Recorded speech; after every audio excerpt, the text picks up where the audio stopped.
Marhaba, bienvenue à Marrakech pour ce nouvel épisode d'Africa's Bright, l'émission qui met en lumière celles et ceux qui font briller l'Afrique dans le domaine du business, du sport et de la culture. Et à l'occasion de la 3e édition de GITEX Africa, on se retrouve dans la ville Ocre, première destination touristique du continent, Marrakech, terre d'innovation et de créativité qui a inspiré les plus grands d'Yves Saint-Laurent, avec ses fameux jardins de Majorelle, moins connu Winston Churchill qui était également peintre à ses heures perdues et qui a d'ailleurs, pour la petite anecdote, offert une de ses toiles, une représentation de la Koutoubia à Roosevelt. Joséphine Baker également, jusqu'à notre hôte Mahi Binebine qui nous ouvre les portes de son jardin et de son univers, un des artistes contemporains les plus influents du continent. À ses côtés, des invités d'exception, Mary-Anne Loum-Martin, pionnière panafricaine dans l'industrie hôtelière de luxe, Nasser Ibn Abdel Jalil, entrepreneur de l'extrême, Kauthar Sadiq, ambassadrice d'une musique qui fusionne entre tradition et modernité, et pour notre chronique gastronomie, Meriem Sharkawi, qui nous ouvre les antres de sa cuisine, mélange entre tradition et modernité. Et avant de les retrouver, un petit quiz. C'est au Maroc qu'a été fondée la première université au monde. À vous de nous répondre sur les réseaux sociaux. Qui est cette personne? Dans quelle ville a-t-elle créé cette université? Et en quelle année? À tout de suite.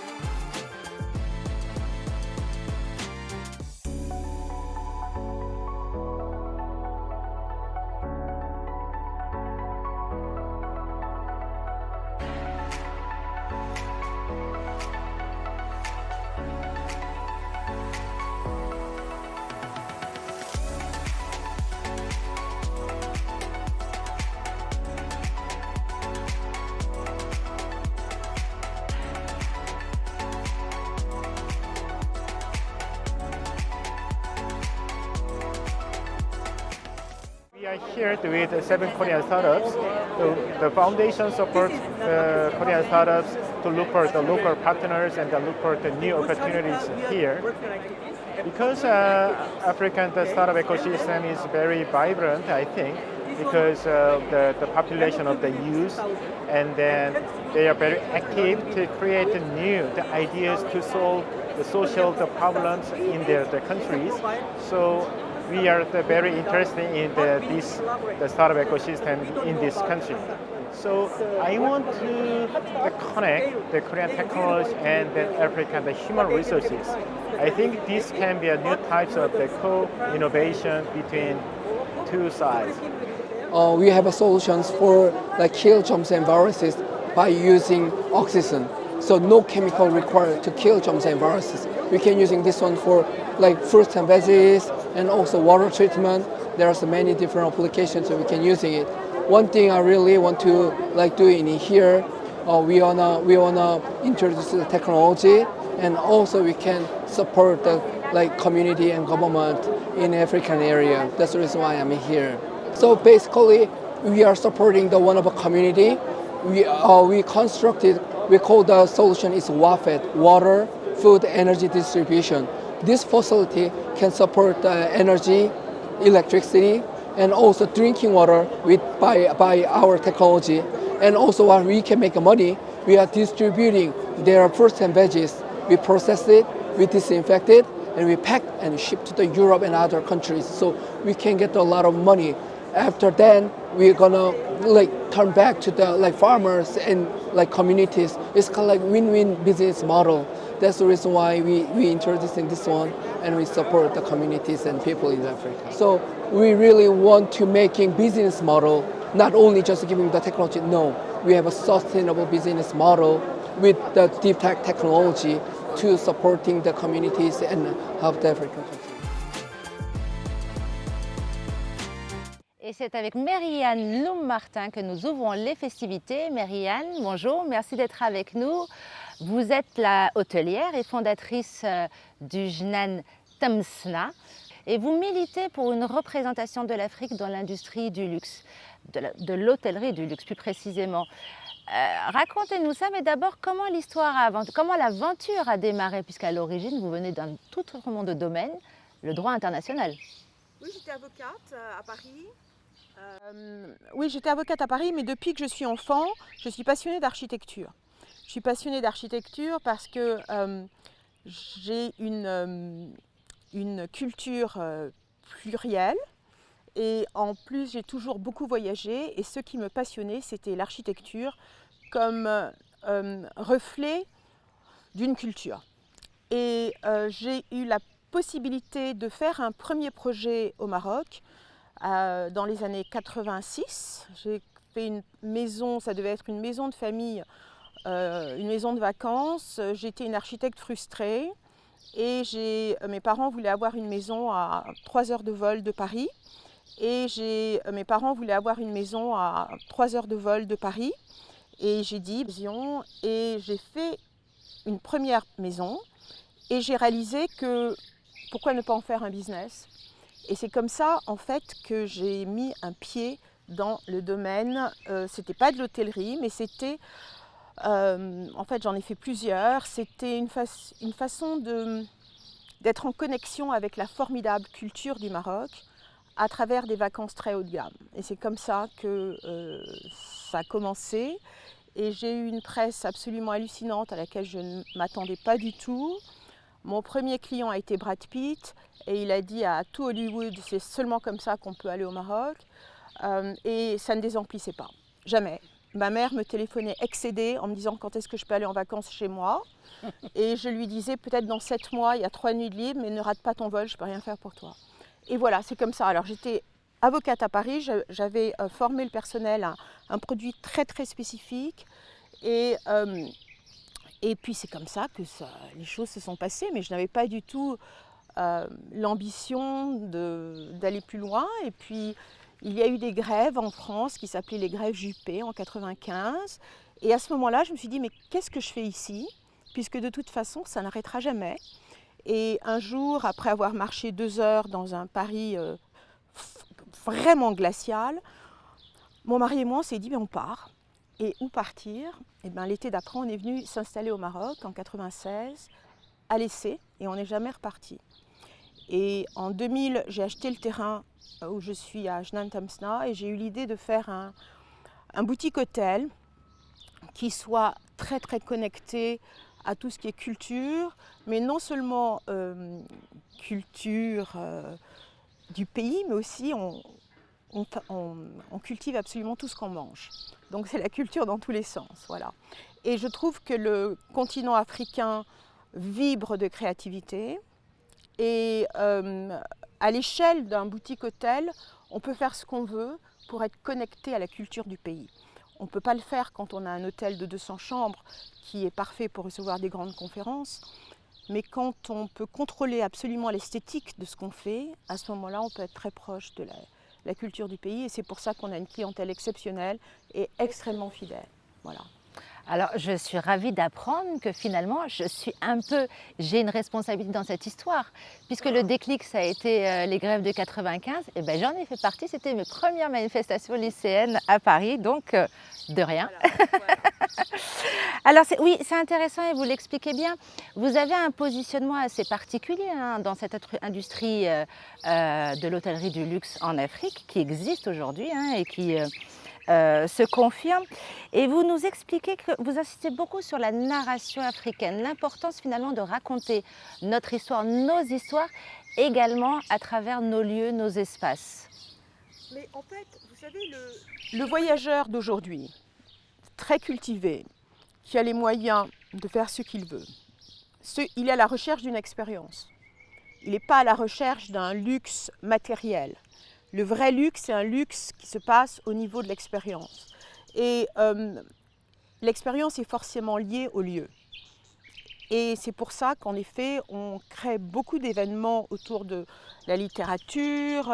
On a des écrivains.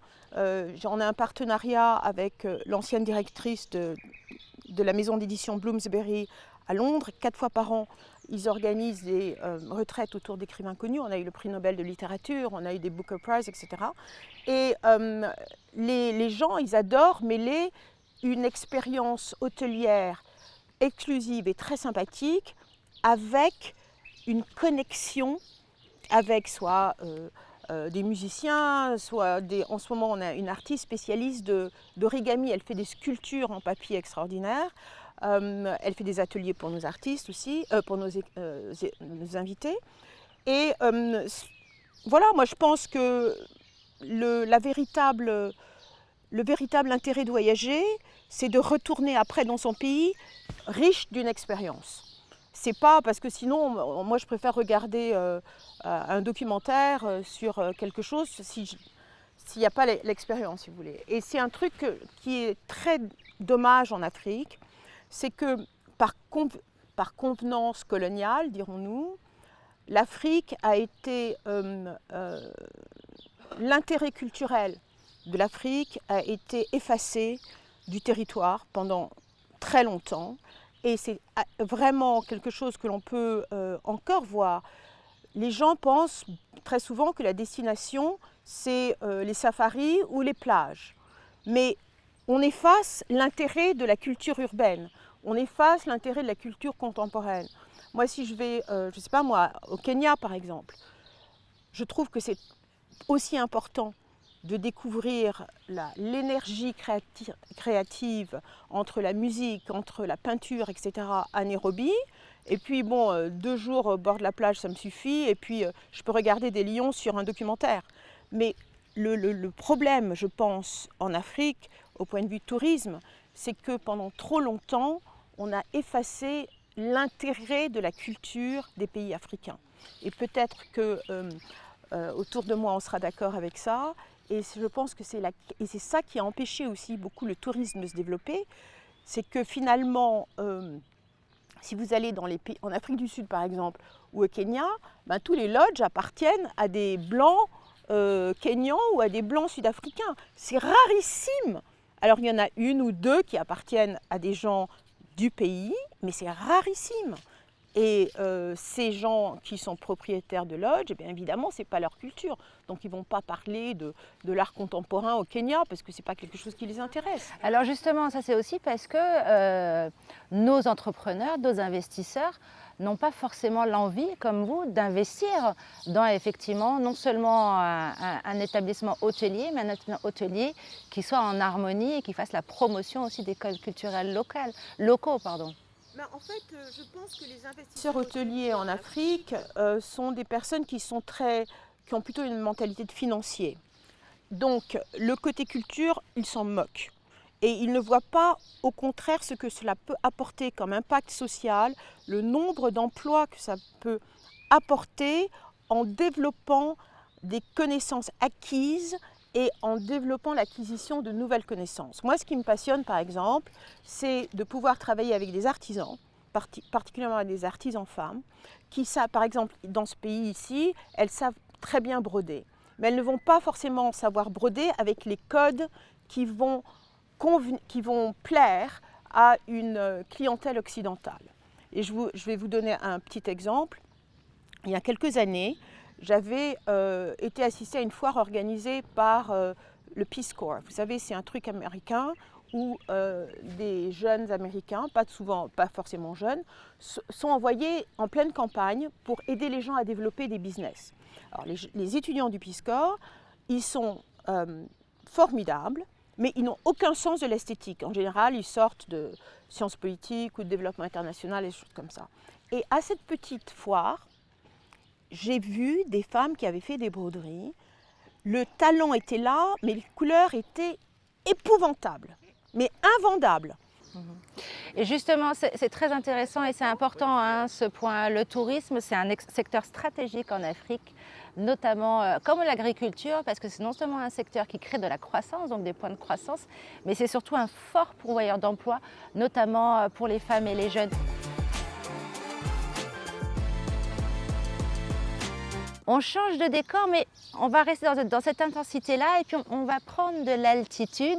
Vous êtes encore un entrepreneur, du moins vous l'étiez, vous étiez dans la finance et puis vous avez effectué un virage extrême, et je choisis mon mot puisque vous avez fait un virage vers les sports extrêmes. Alors on est avec Nasser qui a juste gravi l'Everest entre autres, avant d'aller s'aventurer dans le pôle Nord, le Kilimandjaro. Il va nous raconter, il a fait plein de choses. Et cette quête du dépassement de soi, il l'insuffle aujourd'hui en accompagnant des entrepreneurs qu'il va accompagner à travers des conférences, des coachs, etc. en tant qu'écrivain. Alors moi, je veux comprendre d'abord comment elle commence l'histoire, pareil. Pourquoi? Qu'est-ce que vous êtes allé chercher au sommet de l'Everest? Pendant 5 heures, je pense qu'on cherche tous du sens à donner à notre vie. Alors c'est vrai que moi j'étais banquier à New York, donc on va dire c'était un objectif professionnel qui était plutôt accompli pour le jeune que j'étais à l'époque. Mais souvent je pense qu'on se trompe d'objectif dans la vie. En fait, quand on est jeune, on suit parfois les objectifs de nos parents. Quand on est plus âgé, on va suivre peut-être les objectifs de la société. C'est valorisant d'être banquier d'affaires, de gagner beaucoup d'argent dans un monde de plus en plus matérialiste malheureusement. Mais quand j'ai vraiment réfléchi à ce qui me faisait vibrer, moi c'était de revenir aux sources aussi, d'être entouré de mes parents, de fonder une famille, de faire beaucoup de sport. Et donc je me suis dit, c'est pas la vie que je voulais avoir. Et c'est comme ça que j'ai switché complètement. Je suis sorti de ma zone de confort. J'avais vraiment une passion pour l'alpinisme, donc j'avais gravi d'autres montagnes avant de gravir l'Everest. Et puis quand j'ai fait l'Everest, ça a été le déclic. Je me suis dit, quand on voit des gens mourir à côté de nous sur une montagne, on se dit si je devais mourir demain, est-ce que je regretterais pas ma vie?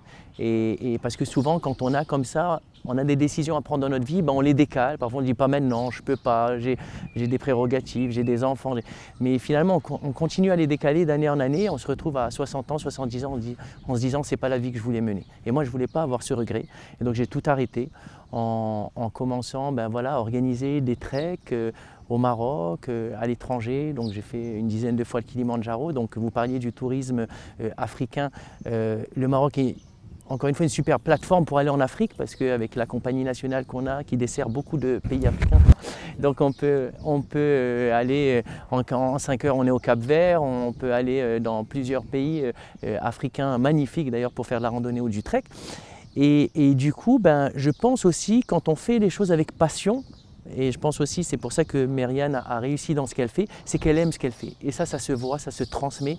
Les gens, ils voient que vous ne faites pas un business pour gagner de l'argent, mais vous faites un business parce que ça vous fait vivre. Et ça, je pense, c'est très important de faire des choses qu'on aime, parce que c'est là où on va réussir. Il vaut mieux changer, démarrer de zéro dans une activité qu'on aime. On progressera beaucoup plus vite qu'en restant dans quelque chose qui nous use à la fin et qui nous fait réveiller le matin, peut-être sans avoir envie d'y aller. Premier Marocain à avoir gravi l'Everest. Il ne le souligne pas parce qu'il a plein d'humilité, mais c'est quand même un exploit. C'est vrai, ça aussi, ça m'a fait plaisir, mais où je suis très heureux, c'est que moi, c'était pour dire c'est possible. Parce que quand je voulais faire l'Everest, tout le monde rigolait, me disait non, t'es Marocain, c'est pas possible. Il n'y a aucun Marocain qui l'a fait, donc c'est pas possible. Et moi, c'était voilà, j'étais pas sûr de réussir, mais j'étais sûr qu'en essayant au moins, probablement, même si je ne réussissais pas, d'autres Marocains seraient partis. D'ailleurs, aujourd'hui, il y a 5 autres Marocains qui ont fait l'Everest après moi, alors que pendant 60 ans, aucun n'avait jamais tenté. Et je suis fier de dire qu'il y a 3 femmes et 3 hommes. Donc ça aussi, ces croyances limitantes de se dire c'est difficile pour une femme de faire des choses aussi dures que l'Everest. Au Maroc, il y a autant de femmes que d'hommes qui ont fait l'Everest. Bravo. C'est important de le souligner, c'est vrai. Alors aujourd'hui, c'est ce que je disais, vous essayez d'insuffler justement à d'autres entrepreneurs à travers des conférences, du coaching, vos livres aussi, vos écrits, vous nous en parlerez tout à l'heure. Ce dépassement de soi, concrètement, comment ça se passe? Je suis entrepreneur également, mais vous n'allez pas me demander d'aller gravir l'Everest. Non, alors mon séminaire, souvent j'appelle ça « Chacun son Everest » parce que je pense aussi créer une entreprise, créer un business, c'est un Everest. Un entrepreneur, c'est un aventurier, il se jette dans l'inconnu. Il y a des choses qu'il peut maîtriser, c'est-à-dire toute la phase de préparation, de business plan, financier, stratégique, mais il y a des choses qu'il ne maîtrise pas. Comme sur l'Everest, quand vous partez, les conditions météo, qu'il y ait une avalanche qui passe. Et donc c'est aussi cette agilité qu'on a devant les conditions qui changent, je pense, qui est similaire chez un aventurier et chez un entrepreneur. Et je pense quand je vais rencontrer des entrepreneurs ou des managers dans une entreprise et que je fais ce lien, les gens s'identifient à mon parcours et s'identifient à moi parce que les valeurs, je pense, qui mènent à la réussite dans une aventure, c'est-à-dire ces valeurs de dépassement, de résilience, de persévérance, esprit d'équipe aussi, parce qu'on est en cordée, on parle d'esprit de cordée en alpinisme. tourisme, c'est les mêmes valeurs qui vont permettre à l'entrepreneur aussi de serrer les dents quand les conditions sont difficiles, de s'adapter quand les conditions changent, de persévérer, de trouver des financements aussi, parce que ces expéditions sur l'Everest coûtent plusieurs dizaines de milliers d'euros. Donc nous aussi, on est dans cette recherche de budget aussi pour réaliser nos rêves dans cette recherche de budget d'ailleurs. Moi je dis toujours, il faut essayer de se différencier parce que pour qu'on vous prête ou qu'on vous donne de l'argent, il faut que les gens comprennent pourquoi ça a du sens, pourquoi votre projet a du sens. Donc moi c'est vrai que porter haut les couleurs du Maroc, ça avait une portée, donc il y a des entreprises qui ont compris cette symbolique et l'entrepreneur, c'est la même chose. Devant des fonds, des business angels qui reçoivent des dizaines ou des centaines d'entrepreneurs, il faut que lui fasse porter ce message, pourquoi son projet est intéressant par rapport aux autres. Alors soit par des expériences authentiques et différenciantes, j'allais dire, comme Mériane, parce que ouvrir un hôtel de 150 chambres avec une enseigne, vous êtes en compétition avec le reste des mortels, alors qu'une expérience unique et authentique, c'est pour ça que des Brad Pitt et des Madonna vont venir plutôt chez Mériane au lieu, pour la prochaine, vont venir plutôt chez Mériane que d'aller dans un hôtel où ils ont déjà l'habitude d'aller dans tous les pays du monde. Et vous là, les uns les autres, les sports extrêmes, ça vous parle, ça vous dit, certains ont tenté l'expérience? Pas encore. Moi, je peux faire des sports extrêmes en massage. Enchaîner un triathlon de massage. Je confirme, se lever tous les matins, en général, c'est un sport extrême parfois, n'est-ce pas? Oui, mais même s'il n'est pas extrême, arriver à une qualité dans un domaine sportif, ce que moi je remarque, c'est que très souvent, les gens qui ont un niveau sportif très haut peuvent être des gens incroyables professionnellement. Par exemple, Christine Lagarde, oui. Je crois que c'était une championne de natation. Oui, oui. Comment le ballet natation, je sais plus comment ça s'appelle. Natation synchronisée. Natation synchronisée. Ça veut dire beaucoup de choses au point de vue discipline, au point de vue endurance. C'est ça. Et elle a terminé au FMI. Voilà. C'est parce que c'est les mêmes valeurs. Je pense quand on est compétitif, un nageur qui doit se lever tous les matins à 5 h du matin pour enchaîner, un nageur professionnel, un olympien, ça fait à peu près 17 km par jour de natation. Donc c'est quelqu'un qui va nager 3 h le matin, qui va travailler ou qui va à l'école quand il est encore étudiant et qui renage l'après-midi. Quelqu'un d'aussi persévérant, demain en entreprise, quand vous lui demandez de serrer les dents, d'atteindre des objectifs, ça lui paraît simple parce qu'il a appris cette capacité, d'abord cette discipline. Et je pense que la discipline, quand on est discipliné, c'est un mindset. Quand on est discipliné dans le sport, on le sera dans le travail, dans notre façon de gérer notre maison, nos enfants, l'éducation de nos enfants. Donc, oui, ça aussi c'est un autre sport. C'est là, c'est là où j'interviens souvent en entreprise pour faire le lien entre les valeurs du sport et les valeurs de la réussite professionnellement.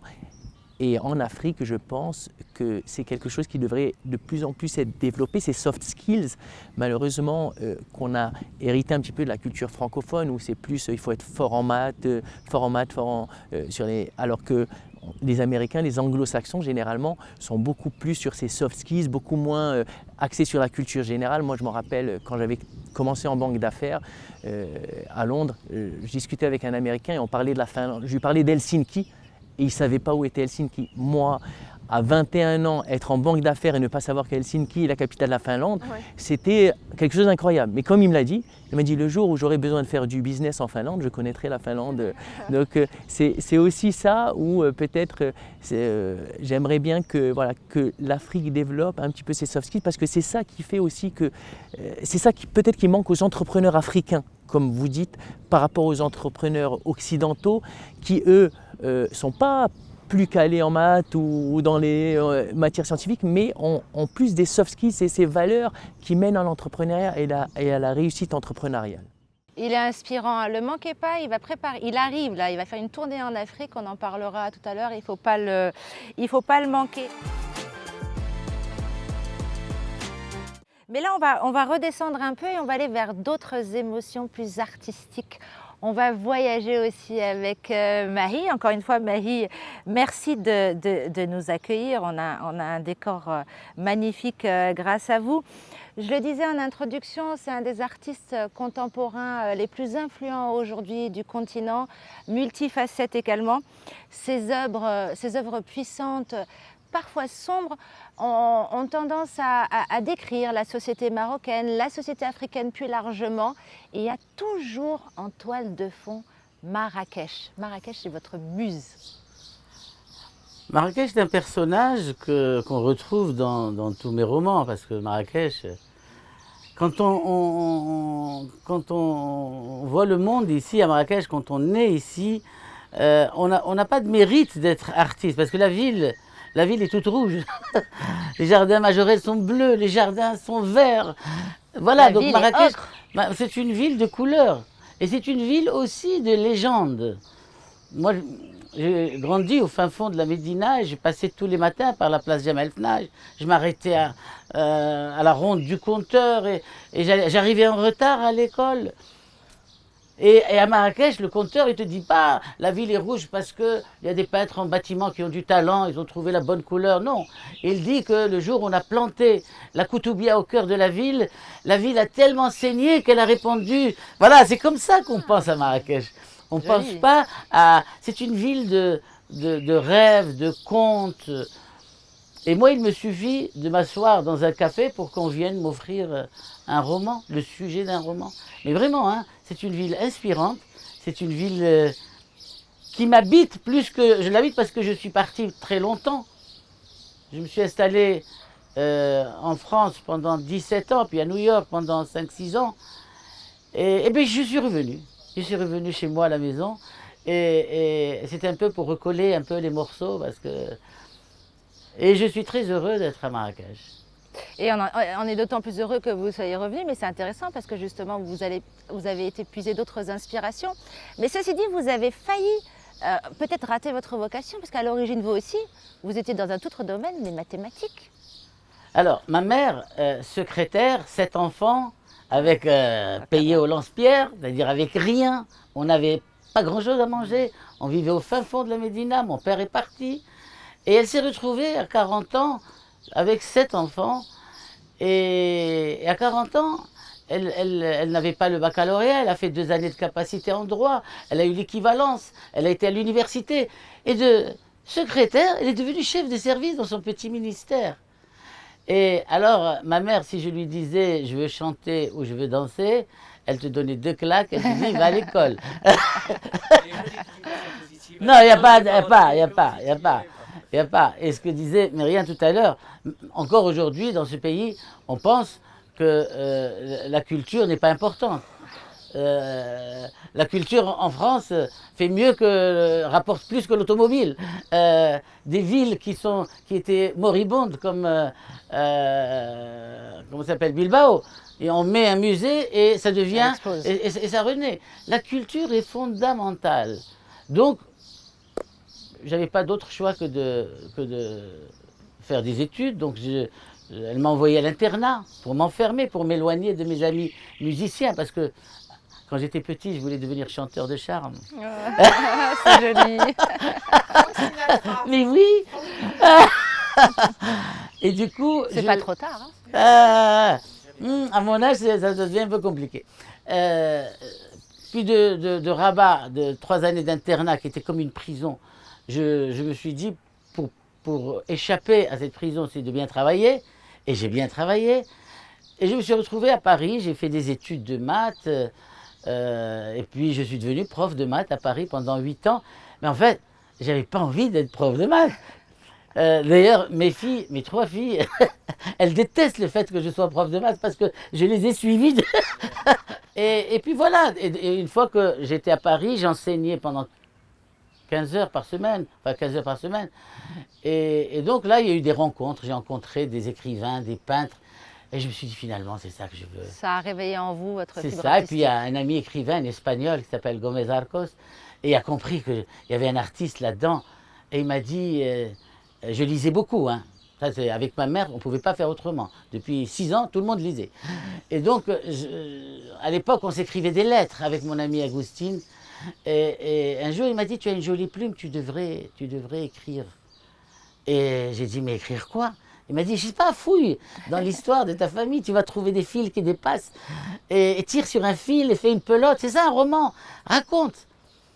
Et puis, j'ai fouillé dans ma mémoire, j'ai demandé à ma mère, j'ai demandé à mes tantes, et elles m'ont raconté l'histoire que nous avions, l'histoire d'une esclave qu'on avait à la maison, Dada, on les appelle Dada, qu'on a hérité de mon grand-père, quelle horreur, hein. Mais la dernière fois qu'on a aboli l'esclavage, on l'a aboli 50 fois, les esclaves qui étaient dans les familles sont devenus des grands-mères et des grands-pères. Et moi, je gardais un souvenir exceptionnel de cette femme.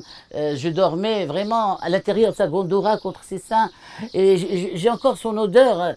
Et j'ai raconté l'histoire de cette femme depuis le jour où on l'a rasiée de son village natal jusqu'au jour de sa mort. Et ça a été mon premier roman, Le sommeil de l'esclave, qui est en 92 déjà, mon Dieu. Et c'est devenu un roman qui m'a rapproché de l'Afrique.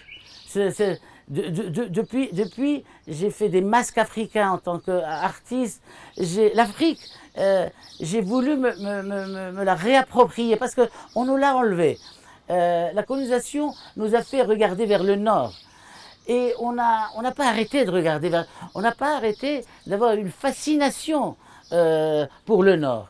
Et puis un jour, je me suis dit, mais c'est honteux. Il y avait d'ailleurs une interview avec une radio anglaise et je lui ai dit, je ne connais pas l'Afrique. Elle m'a dit, where are you from, sir? Tu imagines? On regardait tellement le Nord qu'on avait l'impression, que j'ai eu l'impression que j'appartenais au Nord. Mais j'ai eu honte. Et du coup, en tant qu'artiste, j'ai décidé que j'allais faire la Biennale de Dakar, que j'allais créer un festival de littérature africaine ici à Marrakech, où j'invite chaque année 40 auteurs africains ou afro-descendants. Ça s'appelle Le Flamme. On a fait déjà 3 éditions. Première édition, on a confié la leçon inaugurale à Le Clésio, prix Nobel. Les prix Nobel chinois à Marrakech, on les voit. Hein. Deuxième édition, ça a été Souleymane Bachir Diagne. Beaucoup. Une conscience, c'est Qu'on génial. salue au passage. Un type génial, d'une douceur, et c'est le seul philosophe, quand il me parle de philosophie, je le comprends, je comprends ce qu'il dit. En général, il il m'embrouille dans les mots. passionnant, il a quelque chose de très pédagogique. Parce qu'il est professeur à Columbia avec ça. Et puis le grand témoin, on l'a donné à Edgar Morin, excusez du peu. La dernière édition, ça a été sur les femmes. On l'a confié, la leçon inaugurale, à Ananda Devi, qui a fait une promenade en littérature féminine exceptionnelle. Et comme grand témoin, on a eu Taubira, Christiane Taubira aussi. Je veux dire, Une grande dame aussi. c'est-à-dire, je me suis dit, à chaque fois que je dois rencontrer un artiste africain, je suis obligé d'aller à Paris, ou à New York, ou à Berlin. Et moi, j'ai découvert tous les grands plasticien. Malik Sidibé, je l'ai rencontré à la Fondation Cartier à Paris. Youssou N'Dour au Bataclan, au tristement célèbre Bataclan. Et voilà, donc tous les artistes, ou dans les salons du livre, je les rencontre ni chez moi ni chez eux. Alors on s'est dit, on va peut-être pouvoir faire connaissance avec nos voisins. Faire connaissance, moi j'aime bien cette expression. Justement, vous qui êtes, voilà, vous l'avez dit, vous êtes écrivain, vous êtes également sculpteur, peintre, vous êtes également poète. Un peu de poésie dans ce monde un peu obscur. Comment la culture aujourd'hui, comment faire pour que cette culture, ces cultures africaines qui sont incroyables, comment est-ce qu'on peut faire en sorte qu'elles nous aident justement à nous connecter davantage, à être plus unis et donc plus forts? Je suis retourné vivre au Maroc en 2002. Pourquoi? Parce que j'ai vu l'élection présidentielle française où j'ai vu l'extrême droite Jean-Marie Le Pen au 2e tour. Et je me suis dit... Un choc. C'était un choc. Le pays des droits de l'homme, moi, je ne peux pas élever mes filles ici. Je ne voudrais pas qu'on les regarde de travers.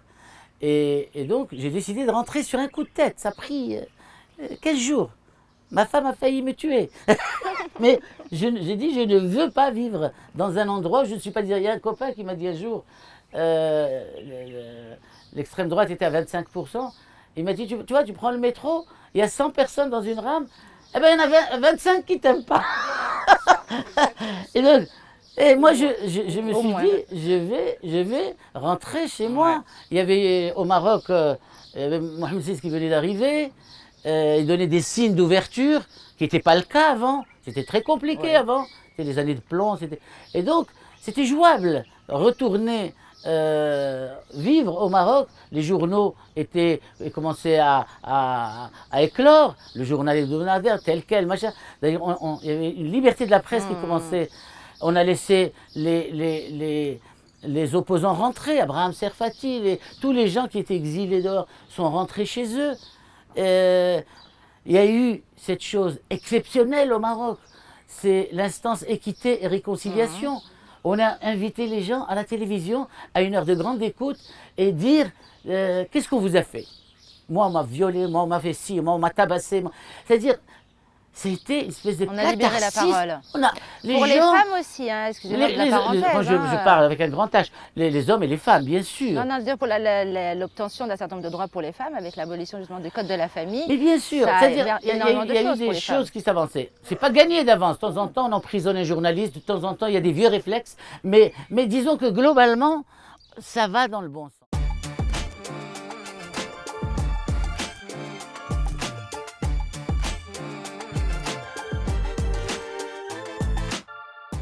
On va rester dans la culture, on va vers la musique avec Kauthar Sadi qui est donc voilà à l'image de sa musique. Bonjour Kauthar, merci d'être avec nous. Et c'est voilà ce que je disais en introduction, c'est une fusion à la fois singulière mais harmonieuse entre tradition et modernité. Et donc il y a vraiment de la musique gnawa mixée à l'électro.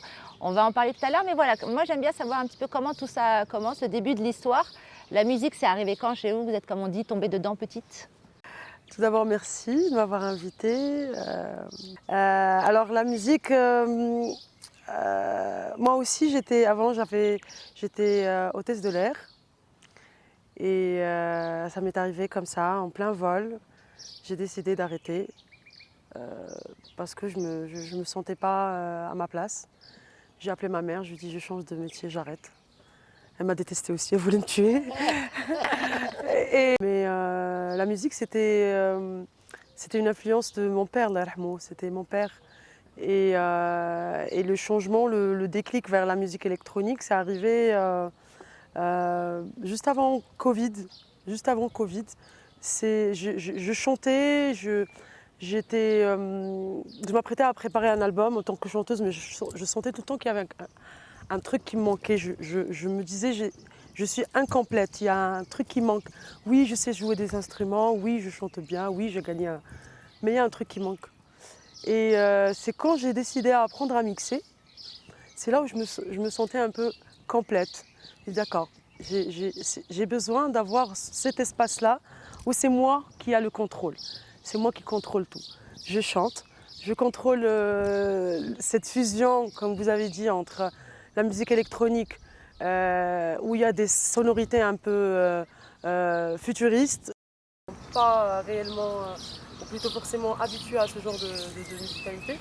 Donc moi, mon idée, ou plutôt mon univers, c'est de réunir ces deux univers-là, c'est le futur et le passé. Donc je chante des chants un peu anciens, parfois j'écris des textes que je chante sur des mélodies un peu anciennes pour toujours avoir ce lien. Alors justement, qu'est-ce que vous voulez exprimer? Qu'est-ce que vous dites de vous, de nous, quand vous justement vous fusionnez musique traditionnelle, musique moderne? Je dis que je parle des Amazirs, moi je suis une Amazigh. J'essaye de donner aux futures générations une idée sur ce qu'on avait aussi, mais avec une touche assez moderne, pas assez moderne, très moderne. Parce que dans mes concerts dernièrement, les gens ne s'attendent absolument pas à m'écouter un son marocain sur des sonorités Afro House ou Electro House ou Melodic House. Donc voilà, c'est assez trippant. J'ai une surprise, j'ai des visages vraiment surpris, mais après agréablement surpris. Oui, c'est ça, bah, je confie, je partage, parce que justement, je vous ai un petit peu googlisé, du coup, j'ai écouté ce que vous faisiez. Et c'est vrai que la musique électronique, moi, ça ne me parle pas trop, je suis peut-être un peu old school, mais effectivement, ça surprend. Et puis après, on est vraiment pris dedans et c'est hyper, en plus, ça booste, hein, clairement. Et puis, il y a quand même les rythmes derrière qu'on reconnaît et qui sont du coup remis au goût du jour. C'est hyper sympa. On aura d'ailleurs l'occasion de l'écouter tout à l'heure pendant le live. Et puis, je me pose quand même une question, parce que oui, c'est vrai que sur la scène internationale, on commence à avoir des femmes DJ, des DJs, je ne sais pas si vous aimez l'expression.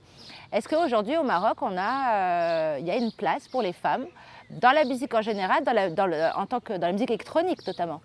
Je dirais on a un petit manque dans ce qui concerne la musique urbaine. On n'a pas beaucoup de femmes.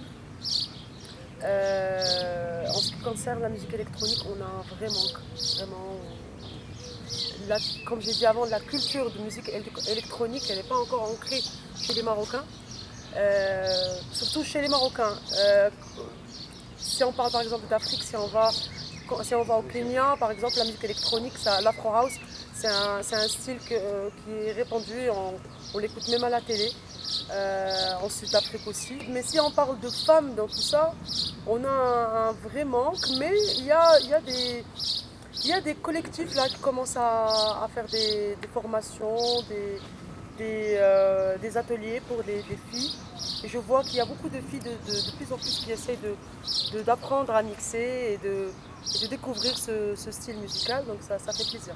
Et Kautar, avant de t'écouter, est-ce qu'on peut te voir justement dans les semaines qui viennent, les mois prochains, pour ceux qui voudraient te suivre? J'ai un festival cet été à l'étranger, j'ai une tournée au Canada et je lance mon album. Ah! Mais un album qui est afrobeat, qui n'est pas afro house, qui n'est pas électronique. Je reviens à la chanteuse. Mais c'est moi qui a produit cet album. Bravo! J'ai écrit pendant 5 ans. Excellent. Eh bien, on ne manquera pas de l'écouter. Merci à tous. Merci.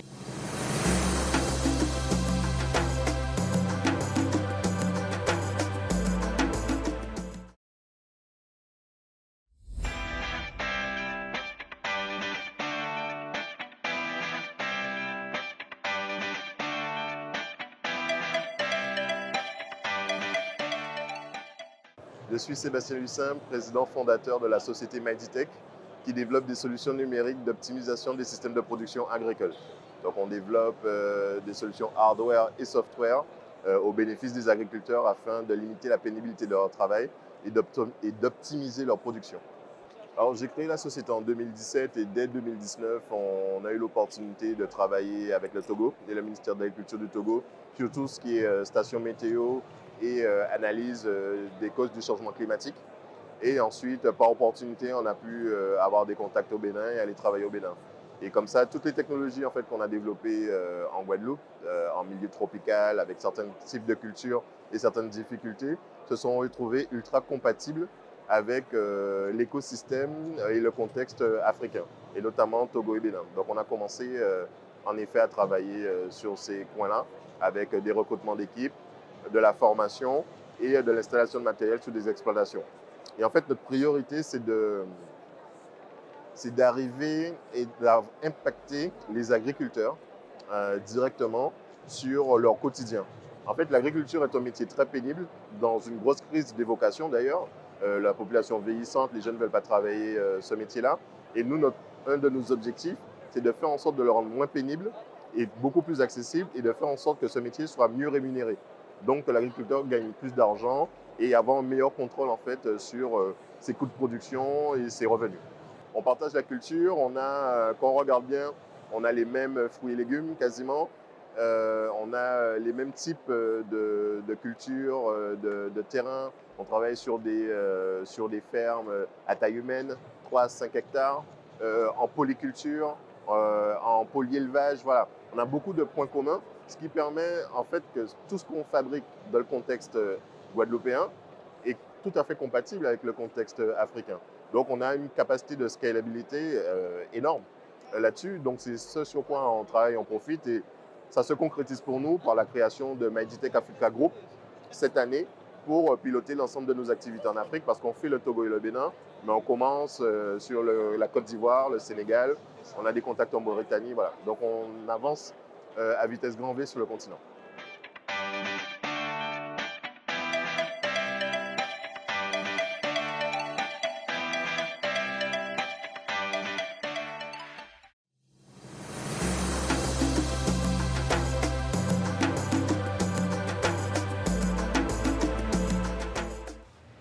S'il est un domaine où l'Afrique rayonne et le Maroc en particulier, c'est bien celui de la gastronomie.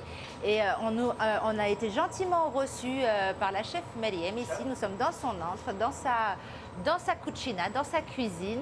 Elle va nous raconter son parcours et vous verrez que Meriem aujourd'hui habille, harmonise la cuisine traditionnelle et moderne avec voilà, les codes de la grande gastronomie. Bonjour Meriem. Bonjour, ravie que vous soyez parmi nous aujourd'hui. Merci, en tout cas ça sent bon, là ça réveille toutes les papilles. Alors d'abord, la cuisine, comment c'est arrivé chez vous? Elle est née quand cette passion? Cette passion depuis l'enfance. J'ai toujours en fait cuisiné, j'ai toujours aidé dans ma famille, mais surtout parce qu'il y avait une ferme familiale et j'ai vu tous les produits pousser. Mon amour pour la cuisine est venu d'abord par rapport aux produits et après par rapport au métier de la cuisine. Alors justement, comment est-ce que vous faites, et vous vous distinguez pour ça, pour aller cuisine traditionnelle, et la cuisine traditionnelle marocaine elle est mondialement connue aujourd'hui, comment vous l'harmonisez et vous la hissez aux standards internationaux de la haute gastronomie? D'abord, je suis de formation française. J'ai été chez Paul Bocuse il y a une trentaine d'années. Et en fait, dès que je suis arrivée en Maroc en 2000, ça a été une révélation parce que mes souvenirs d'enfance, mon identité a pris le dessus. Et ça, c'était quelque chose que je n'ai pas décidé. Ça s'est fait naturellement. Ça s'est fait d'abord parce que je connaissais bien la cuisine marocaine parce que je l'avais juste mangée, mais j'étais autodidacte de ma cuisine. Mais professionnellement, j'étais plus formée à la cuisine française. Et la cuisine française, comme on la connaît, elle a une grande technicité. Et en fait, j'ai essayé de marier les deux, tout simplement. Alors, qu'est-ce que ça donne, justement? Qu'est-ce que votre cuisine dit de vous, dit du Maroc, dit de nous, plus largement africains? En fait, elle reflète vraiment mon Maroc à moi, le terroir, tout ce que j'ai vécu dans mon enfance et que j'ai réinterprété toujours avec une grande précision, technicité, parce que je suis quelqu'un de rigueur. J'aime le travail bien fait, j'aime les choses. Et avec mes équipes, toujours, ça a été la transmission, ça a été le partage, comme la cuisine et comme la table nous l'indique chaque fois. Et cette cuisine, elle reflète ça. Elle est différente de ma cuisine, qui est la cuisine marocaine contemporaine, que j'ai fait il y a quelques années. Ça veut dire que je prends n'importe quel plat marocain, je réintègre de la technique, mais le goût reste marocain 100%, parce que la ligne de conduite est marocaine. Donc nos mamans valident. Oui, c'est ça, parce qu'au début, on m'a critiqué, on m'a beaucoup contré. Oui, mais par la suite, en fait, ils ont été curieux de savoir comment c'est la cuisine, comment en fait ils ont goûté d'abord, et à partir de là, c'était plus facile. Alors là, elle a fait un geste très très rapide. C'est la base de la cuisine méditerranéenne. C'est sainement et on mange local. On mange local, on mange vraiment avec les producteurs de la région, mais avec les coopératives aussi, parce qu'on va choisir nos semoules avec une coopérative qui est même pas à 40 km d'ici. Tous nos produits sont comme ça, et beaucoup de produits aussi de la mer, parce qu'au Maroc, on a aussi deux côtes entre l'Atlantique et la Méditerranée, et ça c'est une richesse pour nous. Et on retrouve en fait tout. Et moi, c'est vrai que je suis quelqu'un qui a beaucoup voyagé, vu un peu de tout, mais je reviens toujours à mon Maroc, à mon pays, parce que je trouve tout. Et je trouve que même les produits du terroir, ils ne sont pas assez connus à l'étranger. Et du coup, c'est à nous de les valoriser, c'est à nous de les... Comment est-ce qu'on peut valoriser encore davantage ces cuisines, ces traditions gastronomiques africaines, en les modernisant, mais en mettant en avant nos produits du terroir? D'abord, il faut la recette magique de la chef Meriem. D'abord, nos produits, il faut les exporter. Il faut que les gens les goûtent. Parce qu'ils ne vont pas venir d'eux-mêmes pour être curieux et dire bah, on aimerait bien goûter votre eau de fleur d'oranger. Non, c'est à nous de l'exporter au meilleur de sa forme, de montrer, de faire des démonstrations, en fait, de la valoriser. Et c'est ça ce qui va faire la différence. Et si on voit des pays aujourd'hui, par exemple comme le Japon, qui lui nous a emmené son sushi et tout, c'est parce qu'il l'a bien exporté. Il en a mis partout, il en a parlé. Mais c'est la communication de ce produit. Ça, c'est la base de tous les métiers, de tous les produits, la communication par rapport à nos produits, valoriser les gens qui travaillent la terre, parce que ça, c'est super important. Ces gens-là, nous, sans eux, on ne peut pas avoir des bons produits. Ce qui fait, on est souvent curieux, nous, en cuisine, d'aller voir comment le producteur il fait ça et que ça arrive à nos assiettes, jusqu'aux clients. Et ça, c'est toute une chaîne qu'il faut respecter et qu'il ne faut jamais nier ou industrialiser ou dire on va commercialiser à grande échelle. Au contraire, il faut commencer petit, mais grandir. Bravo, c'est une très très belle expression. Et le plat? Alors deux mots justement, dites-nous qu'est-ce qu'on va manger là? Là, c'est un Saint-Pierre au risotto avec des asperges et une chlorophylle de persil. La cuisine aussi doit être dans le bien-être. Et ça, c'est important. Alors, on mange avec les yeux, mais on mange des produits de saison. On mange aussi des choses qui sont bonnes pour la santé. Et c'est super important. Ça aussi. Eh bien, merci Meriem. Eh bien, aujourd'hui, le chef est une femme et c'est Meriem. Et donc, place à la dégustation. Merci beaucoup, Meriem. Je vous en prie.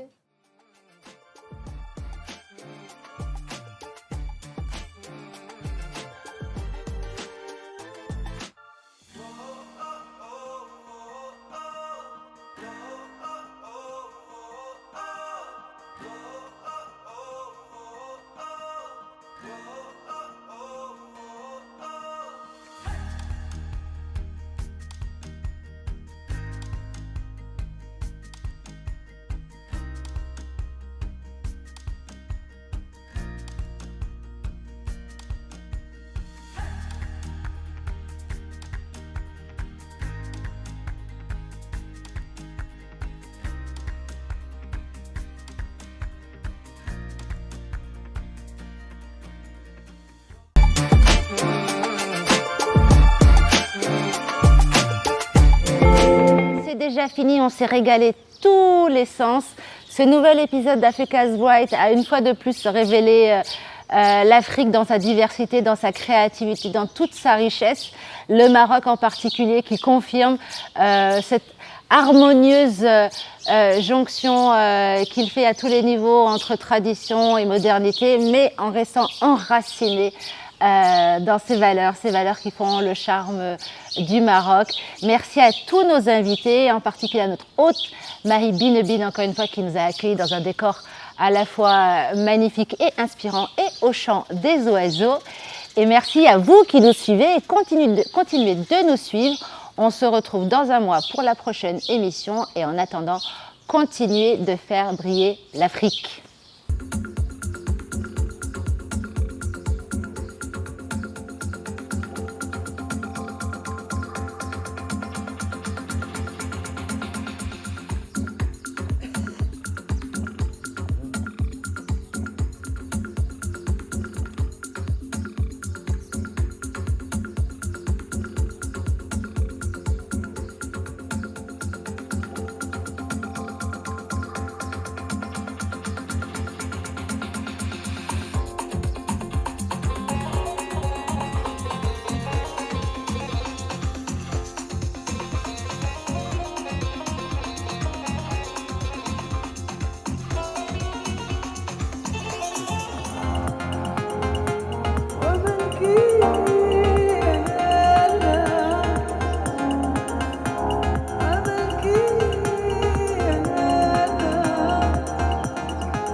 Merci. Bravo.